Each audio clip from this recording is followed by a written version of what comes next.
to Judy Dybel after leaving Fairport Convention and King Crimson.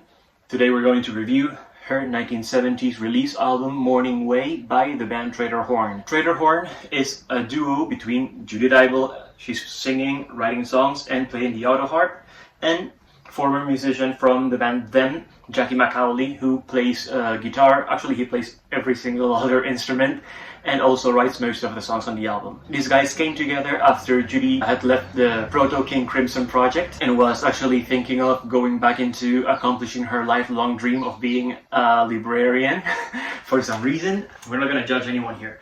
And she met Jackie McAuley a couple of times, and then they decided they actually could harmonize really good and had a lot of musical tastes in common.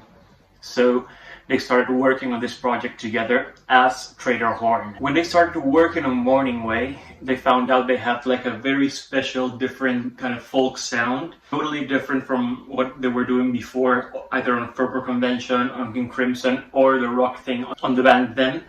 But they sounded way more magical, and it was probably because both of them were kind of obsessed with the Lord of the Rings and Tolkien stuff.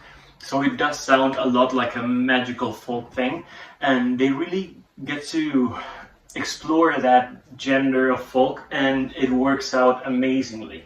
I mean, there are even some tracks that directly refer to elves and rings and stuff like that. So if you're into the Lord of the Rings or Tolkien stuff, I think this album would be amazing. Something quite special about the album is that they are very much focused on vocal harmonies. Judy Dybel was kicked out of Fairport, or she left, whatever version you like, because the band was getting way louder and much more into rock music, and her voice was too delicate, too sweet, and so she was having problems listening to her own voice on stage. So when they jumped into this new formation and new style of music, her voice suits it perfectly. She harmonizes amazingly with Jackie McAuley, who has a very strong male vocal, very folky, very magical. Also, there had been this kind of trouble when she was on Fairport first, because she started being Richard Thompson's girlfriend, then they broke up, and Fairport was always founding members' decisions only. So it was Richard Thompson, Simon Nicol, and Ashley Hutchins. They would take all the decisions, and the rest of the band just had to stand there and wait for the instructions to come. And Judy started having trouble with that, of course. For example, switching from folk rock into rockier rock and louder music was probably a decision she wouldn't have been okay with, but she had no voice there.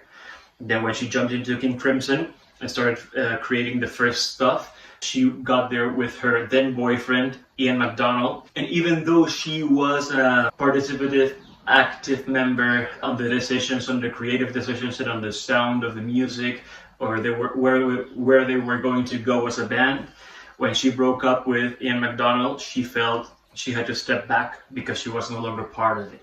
So when it came to this formation, now it was the first time she was not in a band. There was not 5 voices around her or everybody having the same voice. It was just she and Jackie McAuley making the decisions to make the music they wanted without anybody else's intervention.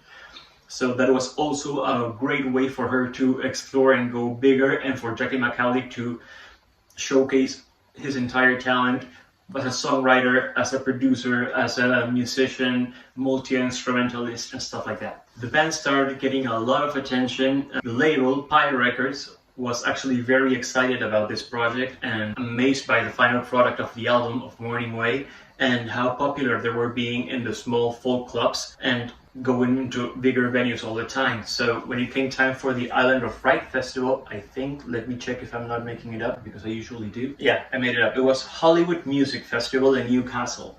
So this whole festival was created as an excuse to launch Trader Horne as the biggest band in the label and the next huge project. And because the label had so much faith into this, they decided to add extra musicians and to release another single that was more commercial oriented. And they recorded the single Here Comes the Rain with Goodbye Mercy Kelly, which sounds again like a Trader Horne track, not too different from what they were doing on Morning Way, but still it sounds more pop. It sounds with a lot more people, other musicians adding different styles. So it's not so much magic folk Tolkien thing, but more standard folk rock. What Judy says is when they started getting all this attention, she felt like everything was coming back from the Fairport days, from touring a lot, from feeling like she wasn't enough, from standing in front of an audience she didn't know they would be able to listen to her. Having a full band brought back again the fear of maybe the instruments were too loud, or they were going too much electric, or that she was shouting in order to be heard, and she didn't know if because she was shouting she was hitting the right notes or not. And it was traumatic for her. So in the end, she again felt like there were a lot of voices, and it was a more democratic thing, and it was no longer a Judy, Jackie thing, but a whole band stuff. And she decided right before the festival, she decided she was going to quit Trader Horne and jump again into her lifelong ambition of being a librarian. And that's what she did. So Trader Horne replaced Judy Dybel with another singer for a while, and then they definitely broke up. And the label, of course, changed Trader Horne as the headliner on the festival and promoted another band. That was kind of it for Trader Horne and for the story of the band. When the album was released, it was barely noticeable. Nobody bought it, not even Judy's grandma. Nobody bought it. But they already were building up this whole fan base. What ended up happening is that through the years, the album got like a legendary status, and now everybody wants it, and everybody thinks it's a masterpiece and a jewel in music. So much so that before COVID, a little bit before COVID, Judy Dybel and Jackie McAuley got together again to perform live and record it for the first time. Of course, it's like 50 years afterwards, so it sounds quite different. But I think it was really cool for them to recognize that something they had worked on so many years ago was now being loved by people and taken as an inspiration or as a reference by many of the current bands. So they did have an impact on music worldwide and were recognized, which I think is always nice. So for The Morning Way, of course, I'm going to check the album with a bonus track, which is just adding the two songs from the single. And I think there are a lot of songs I would like to review.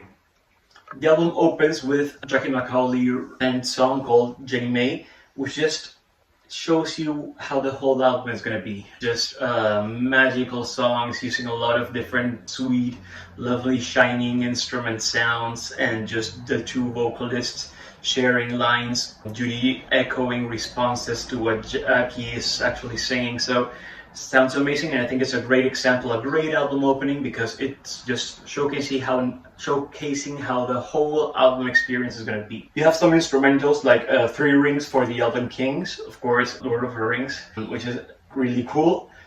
And now I'm going to talk about the songs I like the most. Growing Man, which is a song written by Jackie McAuley. I think that's something I recommend a lot. You should give it a try. My favorite track is the next one, Down and Out Blues, which is a traditional song, and it's sung only by Judy, and it sounds amazing. I think it's one of my favorite Judy Dybel vocal performances.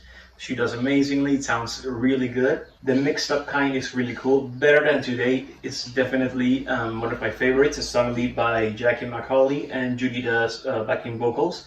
Sheena is really cool, although it sounds nothing like the rest of the album. It's just a fun song, I think about a one-night stand, if I recall well. And then there's Morning Way, which is the title track. It was written by Judy, and it's an amazing structure. I think she should have probably focused more on writing more songs like this. She wrote like 3 verses, and the song is just verse 1, verse 2, and the verse 3 repeated over and over and over and over again, with Judy Dybel and Jackie adding vocals over each new verse, so it ends up sounding like a whole labyrinth of 100 Judy Dybels and Jackie McAuley's harmonizing, and it's just Judy on the auto harp, and then the instruments keep coming and coming and coming, so it's just a huge build up, and I think as a title song it's amazing. And if I don't recall well, because remember I tend to invent stuff, I think Judy says that without the added members, that was the direction Trader Horne was going to follow. Create more songs like Morning Way and go into that.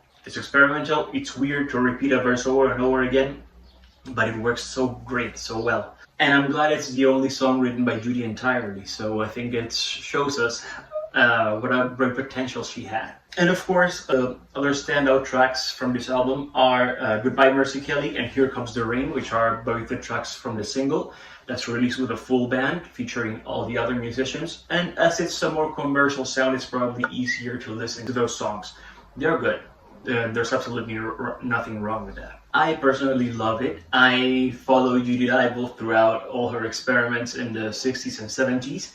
And I was really glad when I came across this because my cousin said, "What is this Jethro Tull with a girl singer?" And I'm like, actually, they have a lot of influence in that, and Jackie McAuley ends up playing with Jethro Tull, so it does have sort of an influence in that. And since it's a breakthrough for Judy Dybel to finally get the recognition she deserves, because she's kind of always considered a secondary character in the Fairport Convention story, because Sandy Denny replaced her, and Sandy Denny was such a huge personality that the Judy Dybel part was kind of left behind. And I think her songs on Fairport Convention are amazing. The first album of Fairport Convention is still one of my favorite albums ever.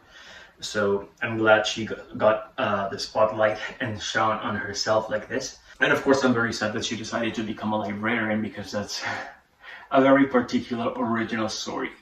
So I hope you give this album a try and let me know what you think about it on the comments below. See you later. And the friends who used to let me